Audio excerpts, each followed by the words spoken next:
What's going on, everybody? Welcome to the first episode of, we don't entirely know what to call this yet, but right now it's going to be called Chiefs Talk. We're floating around some other names earlier. We will get all of that figured out down the road. This is one of my great friends, Robert. He is a diehard Chiefs fan as they come. Just a massive Chiefs fan. We met right before. This is actually kind of a cool backstory. We met right after the Pats draft, or the Pats, Jesus, after they drafted Patrick Mahomes is what I was trying to say.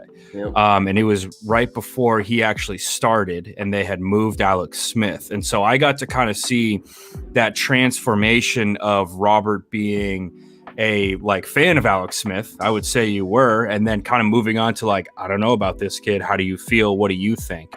So that was really cool to see you kind of go. And then I think pretty much after that first week, you were sold.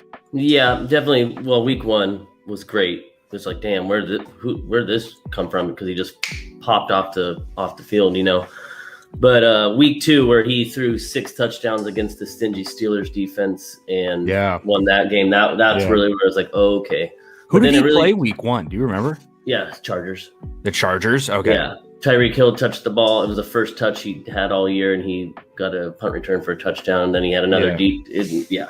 But no, week 4 actually was where I was really convinced, because he actually had to go through some adversity in Denver. Okay. Down late in the fourth quarter, come back. Yeah. That's where he did the left-handed pass to, on Von Miller chasing him and stuff. So that's really where I was like, okay, we got a lock. This dude's pretty legit. Yeah. He's over the top. Super interesting. Part of the reason why I really like the Chiefs, fans and organization. The organization, I've talked about this before, I love because of the professionalism that Andy Reid brings to the table. That entire franchise has it was a serious drought, and they finally they got their Super Bowl, their second Super Bowl. Everybody corrects me on that. They're like, no, the Chiefs won one before. It's their second one. Yeah. I would forget too after 50 years. So. Yeah. Modern era, I guess we'll say. But no, it was cool seeing that really from your perspective, because it was a tremendous amount of hardship. And then me being, a Patriots fan, and that whole AFC Championship game, it was super interesting to be on the two opposite sides of the spectrum. And it's even more interesting now, because it's really the end of that New England era, not necessarily with their winning, because I think that they're putting together a good team, not for this show, but with that era of the Edelman, Gronkowski, Brady moving on, and really this new era of Chiefs prowess moving in with Mahomes. Almost a villain now. Yeah, and that's another super interesting thing that we can get into is with just kind of the media portrayal of Kansas City. And I told you this was going to happen. It was going to turn from them being the cool good guys, look at how good Patrick Mahomes is, to I was like, dude, random hate. From everywhere. It's going to get to a point where people want to see you lose, because they don't, and it's a weird thing. It's super interesting. It's cool to see it though. It really is. And it's cool to see it with players that I enjoy to watch. I think that a lot of these guys are genuinely good human beings, and it's cool to see them do well. And then Andy Reid, like I said before, one of my favorite coaches, Eric Bieniemy, is a absolute freak of an offensive coordinator. Guy's just a stud. But anyway, the elephant in the room is this draft for the Kansas City Chiefs. And we can't really talk about this without talking about Orlando Brown, which is something I haven't really mentioned yet in a film breakdown. But something that's definitely on my mind a lot. I always look at stuff like this whenever you move a first-round draft pick, as the player that you move the first-rounder for, that becomes your first-round draft pick. And so when I look at this and I see the Orlando Brown move for Kansas City, I mean, that's a head turner. That's a big-time move for the Chiefs. Really locks down that tackle spot for them, whichever they play. I think he played left tackle in Baltimore. He started out at right tackle, then I think Staley went down, or someone went down, then he played left tackle. Okay. For a few games, but what he grew up doing was, his dad, Orlando Brown, he always said, you want to play left tackle in this league, let's make the family proud. Yeah. So he goes, that's why I stuck to it when I had my chance to play as a left tackle. He's like, I just wanted to stick to my dad's word and, be a left tackle, because that was his dream. That's my dream. And this is exactly what I want. And he goes, I'm not even close to being the best I can be right now. That's awesome. That's really, I didn't know that backstory at all. That's really cool. Yeah. I watched the whole interview with him after he got traded over. Yeah. But what I think of it as is we got Orlando Brown and Creed Humphrey for that first round, even though we had to give up a third and a fourth or whatever it was, but we got that second back, which got us to draft those two. Or actually, it was the pick before. It was actually, we got the linebacker Bolton. Yeah, Nick Bolton. Yeah, and then we got Creed. But. Yeah, and the Creed Humphrey pick is probably one of my favorite picks in this draft. He has been, I've been watching Creed Humphrey for 2 or 3 years. That kid is an absolute baller when it comes to an offensive lineman, especially to a center. Never gave up a sack, too. Yeah, I mean, the kid is an absolute stud. And talking about, just offensive freak coordinators, like Lincoln Riley down in Oklahoma is an absolute stud when it comes to running an offense and a well-oiled machine. And him going to Bieniemy and Andy Reid, they do a lot of cool stuff with him where they'll pull him a little bit. That's like as fun as things get for a center when you get to pull and get outside the tackle box. Oh yeah. But I wouldn't be shocked to see them do stuff like that with him. But anyway, like I said, the Orlando Brown thing I do want to address is because like that. You've really seen this theme with Kansas City, and I think it's really interesting when you look at how other franchises, go about addressing their weaknesses. One thing that I've really appreciated about Kansas City is it's not making the flashy move, it's like, I think that a lot of franchises get, and the Bengals are a kind of similar but not great example just because of how high their draft pick is. But, you see these franchises where there's a clear need at one spot. And like in Kansas City's position, it was the offensive line. And sometimes, organizations bury their head in the sand and they're like, nope, we're not going to acknowledge it. We're going to make the flashy pick. The Chiefs didn't do that, and they had to give up a first round pick, but it's for a cat like Orlando Brown, which is that's easy. It makes sense. 7 days a week, you're going to make that decision. But sometimes, teams don't do that. And I think that it's another, because I do think that the Chiefs have, this is a super obvious statement, but the window is nowhere near closed for that team. Let me put it that way. And you just keep that window open longer by picking up cats like Orlando Brown and Creed Humphrey and Joe Tooney and Kyle. I just listed off 4 names just with those guys who are going to that's going to make a top 10, top 5 offensive line easily. So diving into this draft a little bit, Nick Bolton, my personal opinion on Nick Bolton, I think that he's a good, obviously a really good football player, can move sideline to sideline. I said a lot of this in the video, but like I said, I think that he's very versatile. And you watch Spagnuolo's defense and they run that 4-3. They bring a lot of pressure on third. He's a guy that I don't think they necessarily have to worry about, and he can cover the tackle box really well. And that's one part of this Chiefs kind of run that we've seen that's interesting to me is that, who do you think has been the best linebacker for the Chiefs since they've been, this dominant football team? I mean, you can't even really come up with a lot of names. There's no one that really stands out. The only linebacker I think of, is Hitchens and Ragland, but I mean, they were serviceable. I wouldn't say went above and beyond or anything like that, but guys who got the job done. And I think that's the thing with Nick Bolton is that he has potential to be a pretty damn good linebacker for the Kansas City Chiefs. You've seen him move, you've seen him cover. I think that he covers super well. I think that he's there for it. What are your thoughts on that pick and kind of what this pick means for them? Well, I think it's great. I don't, like I said, I don't watch much college football. I'm NFL all the way just because of, 6 different fantasy leagues per year and just, constantly having to keep up with just the NFL. I don't know. I've kind of, when I was younger, was in college, then moved out, but I don't watch it that often.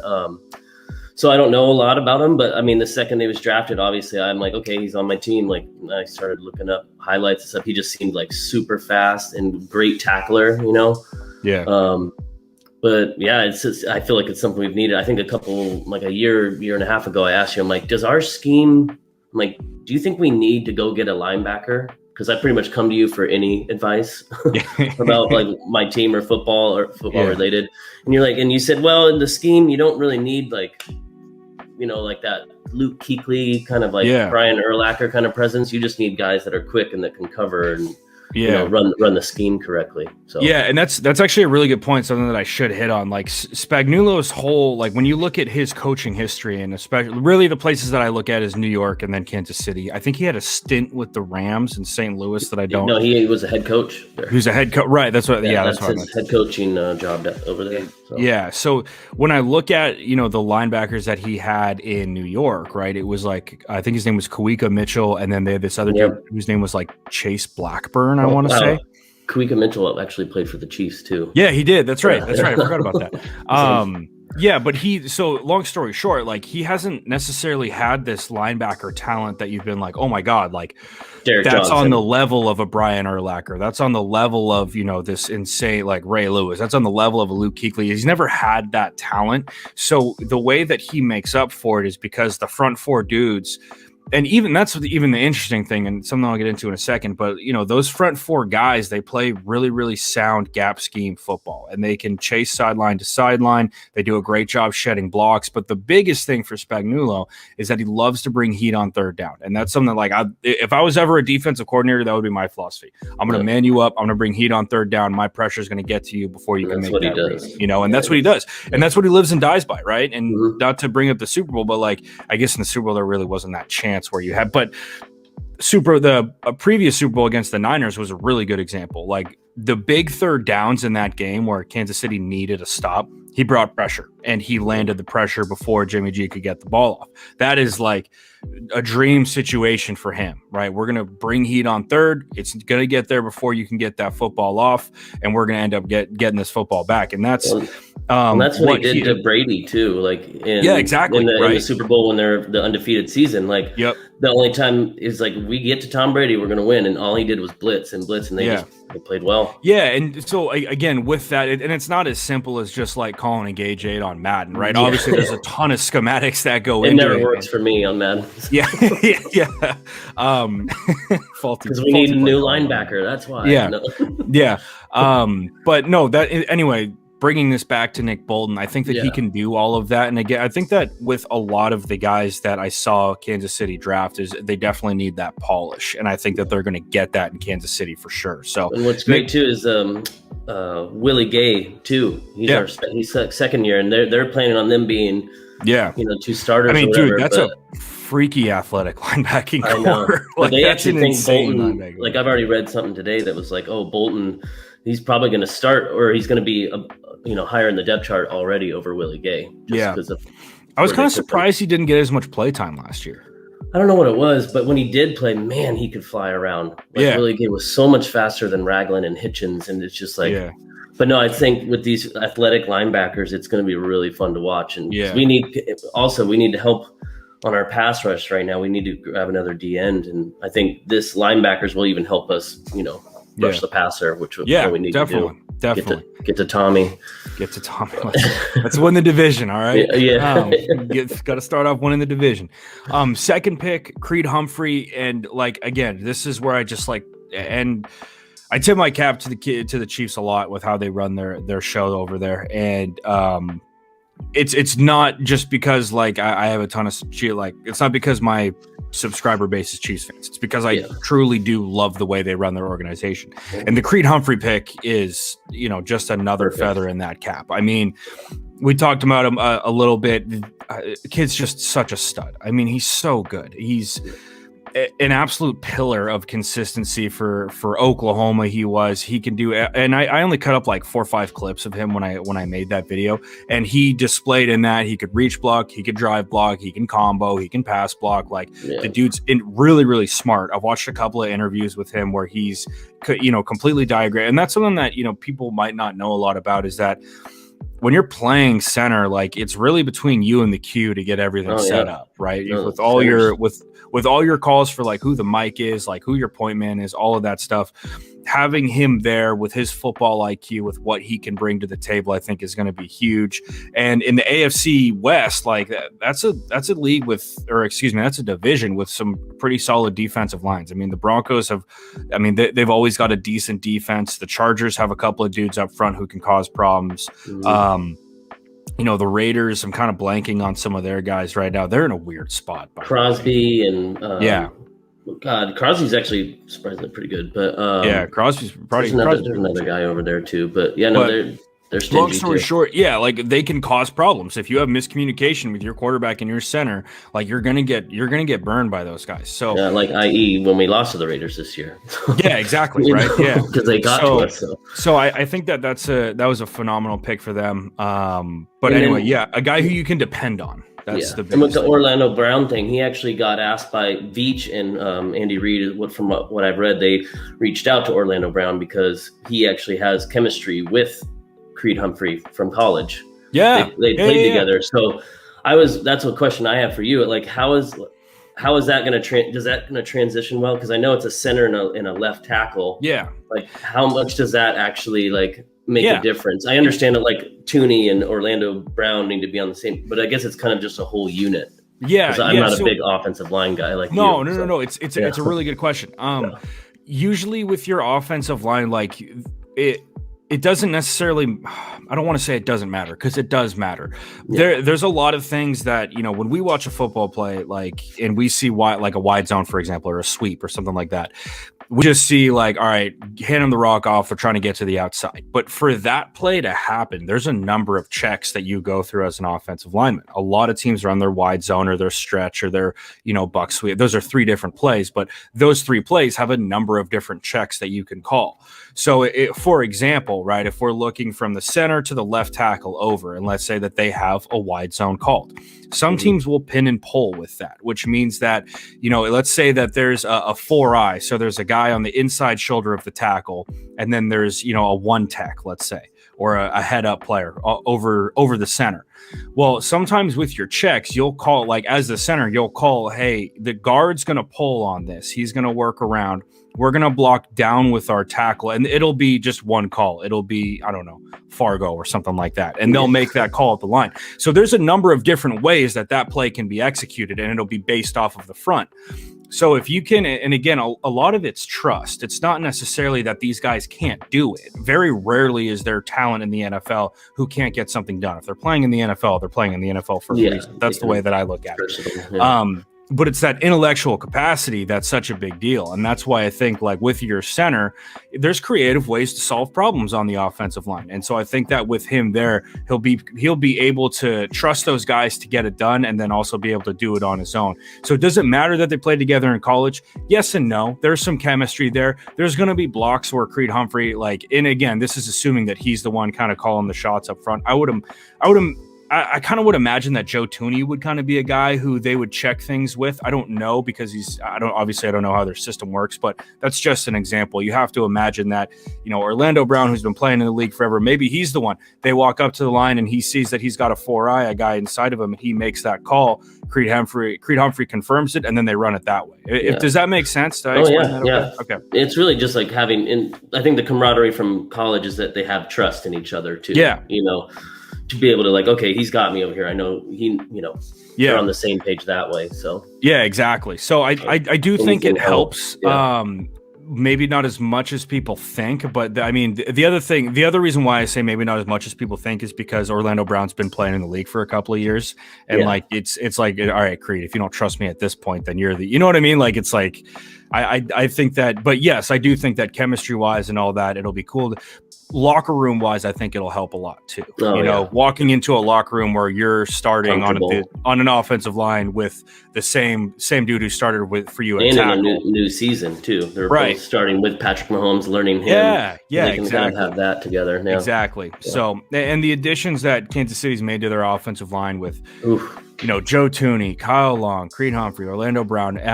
Is the doctor coming back too? Oh yeah, he's LDT. How do you pronounce his name? I always mess up his name. I don't.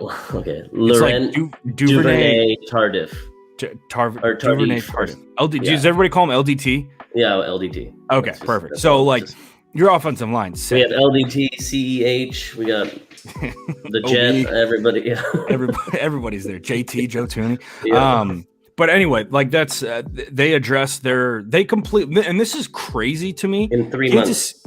What's up? In 3 months, they completely we cut Fisher, we cut Mitchell Schwartz, my big Instagram buddy that replies to me all the time. Little factoid. They're boys. Oh yeah, cut them. I mean, I was freaking out, especially after the Trent Williams. Like, we tried to negotiate for him to get him, and then we lost out on him. But then I'm like, God, getting Orlando Brown and not having to pay a 33-year-old left tackle from San Francisco for 6 years, over $100 million. That I think I would much rather have taken the Orlando Brown Jr. for the second or first round pick or whatever. Yeah. So. Insane to me that they were able to completely cut, rebuild, and now we're talking about them having a possible top 5 offensive line. And it's depth too. We have depth. Yeah. We have Kyle Long. We have Lucas. I never say his name right. Nyang, whatever. The TCU kid. I know who you're talking about. He's preparing to be our starting left tackle. We have Kyle Long that can play right guard, right tackle. We have Austin and Creed now as center. We have Tooney, and I don't know the backup guard. It was probably like Remmers or Algaretti or whatever. And then we have Orlando Brown. Yeah. So, and there's a possibility of bringing back Mitchell Schwartz once his back is ready, or at least that's what I tweet to him every day. Really? So. Okay. Yeah. He's lobbying hard for Mitchell Schwartz to come back. No, he always replies like this. He's like, I don't know. Maybe. No, but it's super interesting. Phenomenal job with that front office. I mean, we're talking about like having an offensive line like that would take some teams like 3-4 years, and they were able to get it done in a couple of months. It's just absolutely insane. So moving on from the Creed Humphrey pick, and we don't have to go through all of these, but they didn't draft a ton of guys. So I kind of want to do, the other offensive line, might as well talk about him while we're here, is Trey Smith, who they drafted in the 7th round. Everyone's freaking out on Twitter about him. I don't know much. I just started watching him. And it's like the biggest steal is what people are saying. That kid is an absolute monster. I mean, he's out there like digging. And again, needs polish. He needs he needs NFL level coaching. And I don't think that he's going to walk in and start, but like not going to be surprised if he's getting snaps year 2. No, he's going to get snaps this year too. But talking about like depth, I mean, Trey Smith is an absolute steal in the 7th round. I mean, that's so great. Yeah. Kid can reach block. I'm watching clips of him at Tennessee where he's comboing dudes and he's pushing guys like 4 or 5 yards upfield with the guard. Just insane. Like that his raw talent is like insane, just insane. So I'm fired up about that pick. 3 picks in the middle here that are super interesting to me. I kind of wanted your opinion on them. I messed this dude's name up. Kaindoh, I believe his name is pronounced. Joshua Kaindoh from Florida State. The DN. Yeah, that's definitely a need for us. Actually, when it popped up on the screen, usually it says team needs for everybody. It's like wide receiver, running back. And mine just the Chiefs needs D end.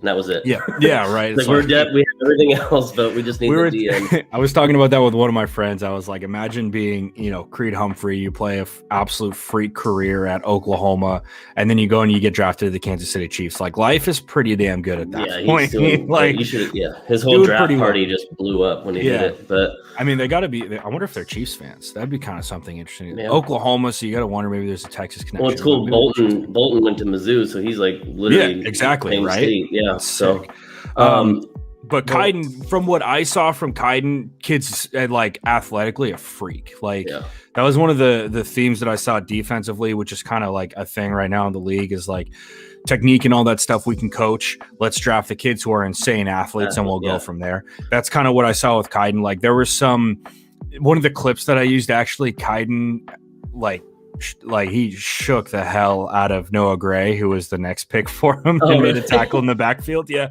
I didn't even notice it. Like he kind of like, in fairness to Noah Gray, he got put in a really bad spot, but like Kaindoh like shook him and made a play in the backfield. But kid's a freak, like athletically, all of his clips and all that stuff. Like he's picking balls off, he's running with backs out of the backfield sometimes. Like dude's a freak athlete. I saw him get a pick 6. I was just watching highlights. He picked 6 in a game, but I think with him. It's I like going after these younger guys that are just raw talent, because a lot of Chiefs Twitter, a lot of Chiefs talk on Instagram and everything is just all about, let's go get Justin Houston, let's bring him back.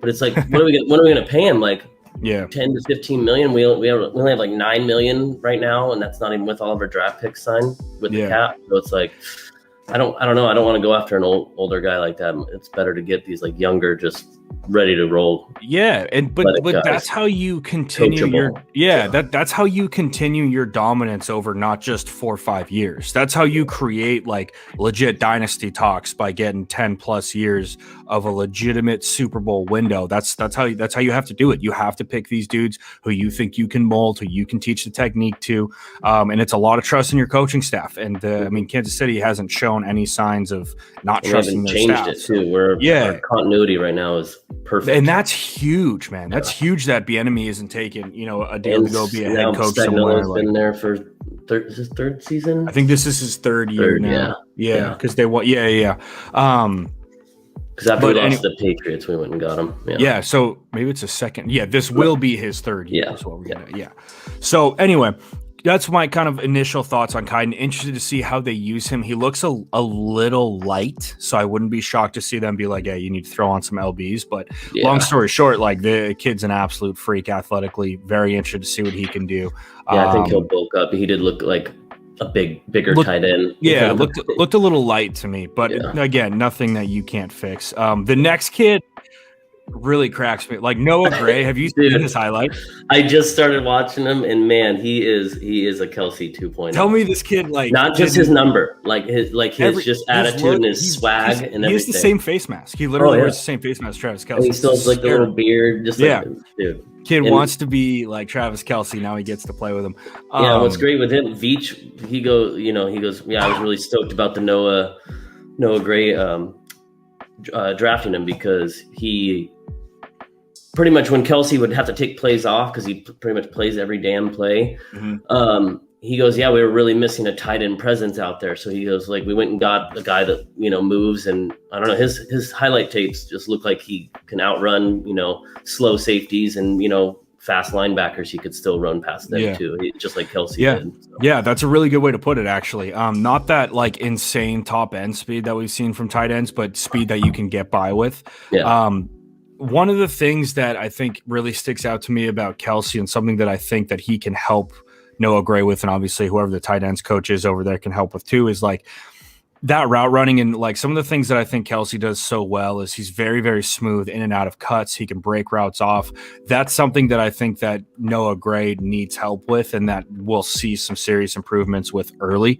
But again, a kid who looks just like Travis Kelce. I don't have a ton more thoughts on him. He needs some help blocking too. So that's going to be interesting. The one thing that I did notice about him is that he's not bad like blocking in open space, which is huge. Like when you see them throw, those little smoke. We do our screens all the time. I like he's not bad blocking in open space. So that's something that I think that he will definitely help out with. But again, it's like you said, man, like that's the insider Chiefs knowledge that I don't know, like that I don't have time to research. So really interesting. Yeah. And that's something that'll help them out a lot, having that depth. And that's kind of cool about, when you're in this position, like being where the Chiefs are, you can start drafting for depth, which is super nice.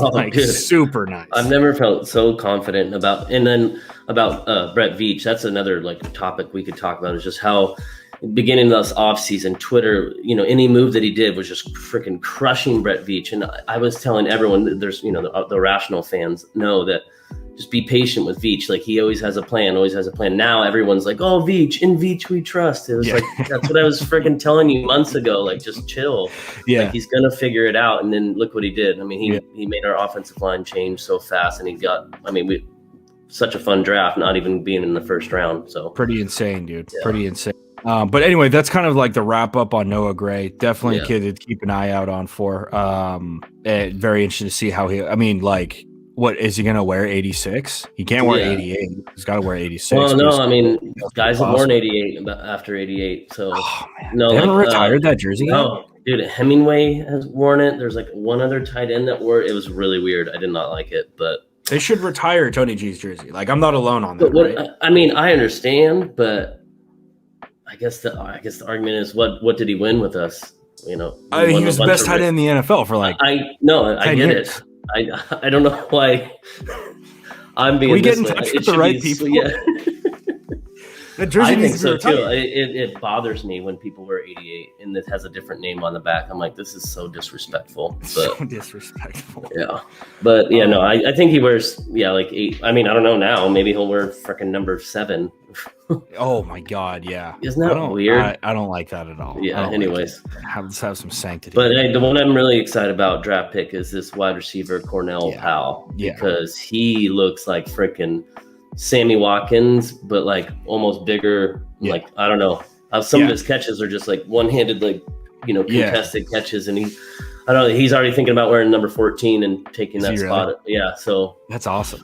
Yeah, that was so Cornell Powell was a guy that I've been kind of keeping an eye on for a little bit. I thought the Patriots would kind of look at him, so I've been eyeing him a little bit more. Why did he drop?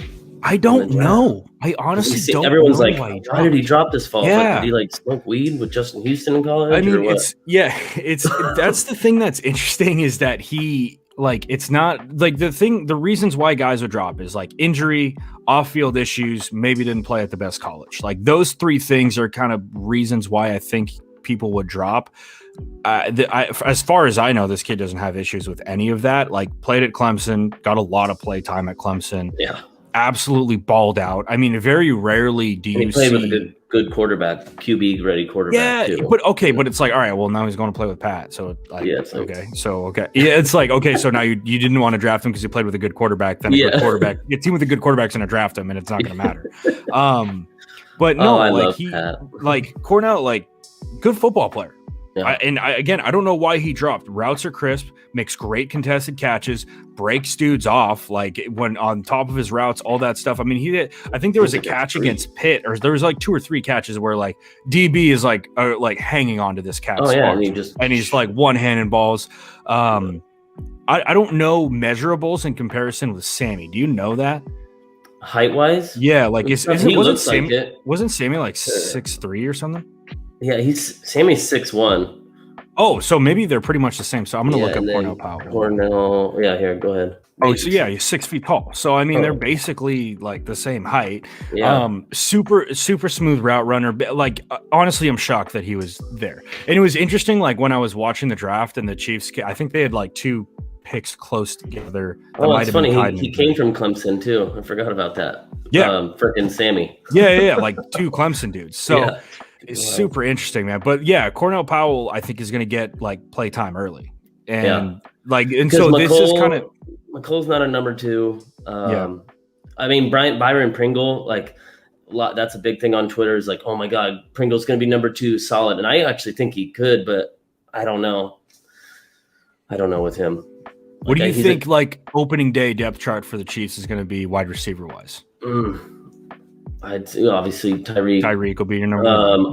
I mean, McColl's just not a number 2. He's the gadget slot guy, like, and that's when we still have DeMarcus Robinson too, right? Oh yeah, we re-signed him. So it'll be D-Rob over there. It won't be Pringle, I don't think, because D-Rob has been there longer and caught more touchdowns, and I think it's like maybe a Mahomes thing, but I don't know. Every time Pringle gets the ball, he's very exciting to watch. So I would love to give him a shot, but then I don't know if Cornell can go to camp and all of a sudden just turn heads and get Pat's confidence and everything. So I think that he's going to be like a big playtime guy early in his career. And Andy Reid, if he sees something, he's going to let him go. I love that about him, dude. Like that's something that's really interesting with coaches and like earning that trust. And like that's something that Belichick, when new cats come into New England, like they have to earn their stripes. Like you're not going to get out if a dude's getting playtime first round or 7th round. Like if someone's getting playtime early, like they balled out in camp and like they should like 100% be there.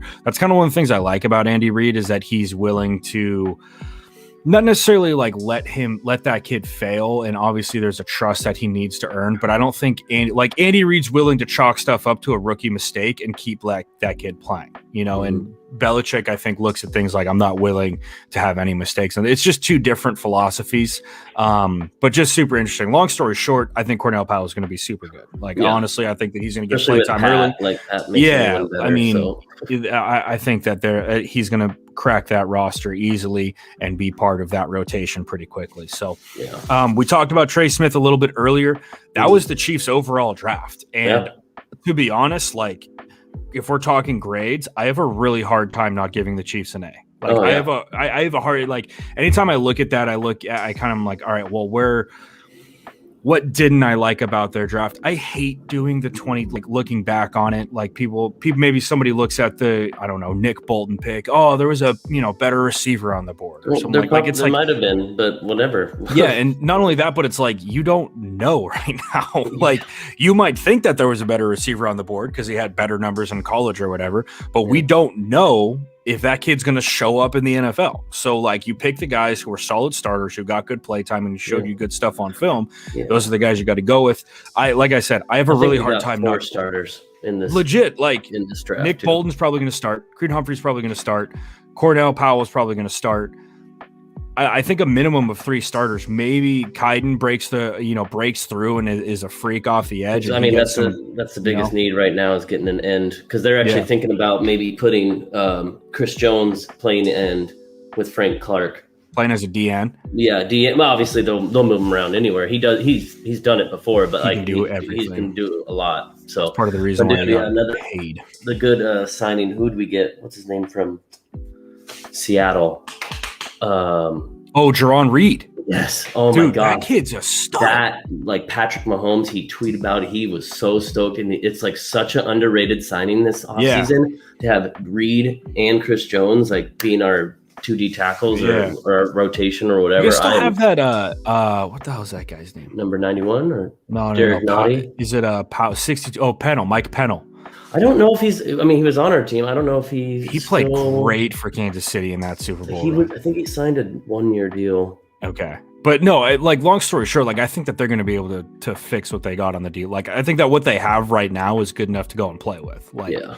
Frank Clark's still really good, coming off of the edge. Chris Jones, I would hesitate to move Chris Jones out there just because I think that he's so good interior. I think God. And then with Reed there, he's just going to help. Yeah, Jerron Reed and Chris Jones. Good luck, dude. That's I'm so excited for that. Yeah. The one other thing that I wanted to talk about, us being an AFC West, I'm just embodying the fact that we're talking all Chiefs here. Being an AFC West, in that division, the kind of the consensus right now is that if Rodgers gets moved, he's going to go to Denver. McAfee's show has been all about that. Schlereth was talking about it. Apparently Rodgers texted Schlereth I saw that too. What are good spots to eat at in Denver? Oh, fuck off. I mean, it would be nice for the Broncos to be relevant again, because those games start to get pretty boring, after we're almost up on a 10-0 run against the Broncos. So at this point, right? Yeah, no, it'd be nice to have some competition from them, but also a driver's seat straight to the AFC West championship is always nice. The to AFC West, count on the division dub. Yeah. If the Broncos do go and get Rodgers, it's going to cost a serious amount. Talking draft capital and players, it's gonna be big. If the Broncos do go and get Rodgers, how do you think that affects the AFC West? And where do you think that puts the Chiefs? I don't think nothing happens to us. I think we're still going to be fine, and we're just going to have 2 tougher games and probably more competition, which I think Pat thrives off of that stuff. He wants all the pressure on him, but he does need time to throw, which we got. So honestly, I think at first I was terrified when I started hearing that. It's oh my God, dude, no, I just want this to be a little easier. And then I'm you know what? No, if we want to be the best, got to beat the best or whatever. So I think that would make our division, close to the top, against obviously NFC West is probably the strongest right now. But I think that puts us right in the top divisions in football if Aaron Rodgers comes there, because having them too, and then we have young Herbert, and not to mention the Raiders are pesky, at least towards us for some reason. We just, can't play well against them, even though we won. That's apparently the other team that I don't think that the Raiders are as in on Rodgers as people say. No, it's looked at the odds there. It's plus 200 right now for Aaron Rodgers to go to the Broncos, and it's plus 600 for him to go to the Raiders. And that's the 2 best. The Packers aren't even on there. Yeah, I saw one this morning that had the Packers as favorites for him to play with. Oh my gosh! I don't. Also, I don't know if you watch any of the draft. Every time it showed the Packers war room, none of those guys could be happy. No, they were all just pick whoever, doesn't matter. No, because Aaron Rodgers. They all looked like they were so sad. And Jordan's I'm here, guys. Yeah, you're doing. Just stay over there. Still a Green Bay Packer. Yeah. No, super interesting. That the way that's going to go down. I wouldn't be surprised. It's such a Broncos Elway move. How he went. Yeah. He went and got Peyton, and then Rodgers could do really well for them. I mean, their wide receivers are ridiculous. And they're young, and there's Noah Fant. That team's good, and their defense is, the only reason they weren't good last year is just because their offense couldn't really help them out that much. It wasn't a well-balanced team. So, no, it would definitely change that whole AFC West for, I don't know. It's scary, but again, I almost like a part of me is like, no, let's embrace it and let's, show how good we are. We're not afraid of anybody, but Chiefs Twitter, it's back and forth. Some are like, whatever, like others seem to be like, no, please no. Yeah. Like, okay. Well, I do. The thing is, I don't want him in a Broncos uniform because I like rooting for Aaron Rodgers. I really do. But now if he goes there, it was just like with Peyton Manning. I hated that he went to the Broncos because I had to hate him. Yeah. And then to see him win a Super Bowl in a Broncos uniform, like, it just totally changed my view on Peyton Manning after that. Yeah. So I just hope it doesn't happen with Rodgers. Yeah. So.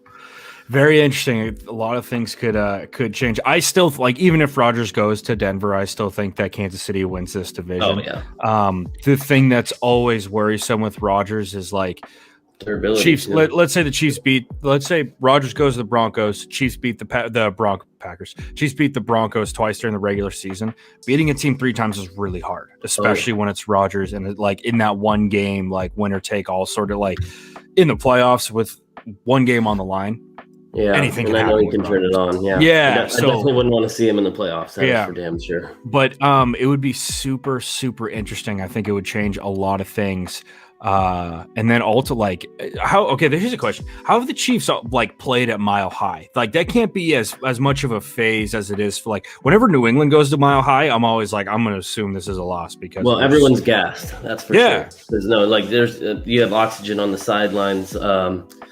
I don't know how those guys play at that altitude. I really don't. Either. I mean, the thing is, Broncos Stadium, I'll give it to him when you're there. And I was there actually. Last time I was there was when Pat tore, dislocated his patella tendon. Remember, I was there, or it was like Thursday Night Football, and I was like, oh my God. And then I thought the season was over when we end up in the Super Bowl. But that's the last time I was there. That stadium, it's loud. It is very loud. The way that they structured it, almost like Seattle in a way. How it's like, I don't know. It's super loud, and the fans are, they're passionate about their Broncos because they've had some good runs. But I don't know. It's hard. Like they always play us tough. Like. It's never an easy game other than, when Pat got hurt, it was like, we were only up 10-7 or something like that. And I was like, oh God. And then our defense ended up scoring like a touchdown or 2 or something like that, which helped us, but it ended up looking not as close. But every time I think we're going to just blow the Broncos out, we don't. They just, I don't know, their defense, they know. Divisional games, dude. Yeah. Divisional games are always like that. So. So honestly, it's tough there, but we've done well in the past, 5 years, we've been almost undefeated against them there. So, okay. Yeah. Or actually, ever since we started the streak where we beat Peyton Manning when he threw them for the most yardage ever. He threw for the most yardage ever by any NFL QB, and he got benched that day because he threw 5 interceptions, and that's where he went back, played in the playoffs, and took over for Brock Osweiler, won the Super Bowl. Yeah. So Brock Osweiler, Brocket shit, baby. Yeah. That's kind of all I have for this. Do you have anything else? Is there any other cool stuff, or that's it? No, not that I know of. Just ready to next. I think next we need to just do like a schedule kind of a thing. Yeah. Schedule release thing or something like that. Oh yeah. That's a good call. That's a good call. That's coming out like soon. It's the 12th. So like 9 days, which I always look forward to. Like, who are we playing in the end of the season? Because they were all like, oh, hey, we added another week. So the Chiefs and Packers are going to play week 17. Now I'm like, that means nothing to us or whatever. So. All right. That's all we got for our first episode here. Let us know down in the comments who your favorite draft pick was. That's probably a good thing to throw down there. Comment on this video, like this bad boy, share it to your friends. We'll be back with some more Chiefs content very, very soon. Until next time, folks, stay safe out there. All right. Make sure you give my boy Cam a follow because he knows his stuff. He's a great friend. He's rational, smart. He's a Patriots fan, but we really get along. And we've watched 2 Super Bowls, or both of the Chiefs Super Bowls together. Yeah. And he knows his stuff, and he always keeps me calm, even though we were getting crushed this Super Bowl. But he walked me through it because he's like, I've been through these losses. And I've been through great wins, and you guys are going to be just fine. You'll be back there soon. So give my man a follow. Thanks, guys. So that's all we got. We'll be back next week. We're going to try and do this thing weekly. So we'll see you guys soon. Stay safe out there. Peace.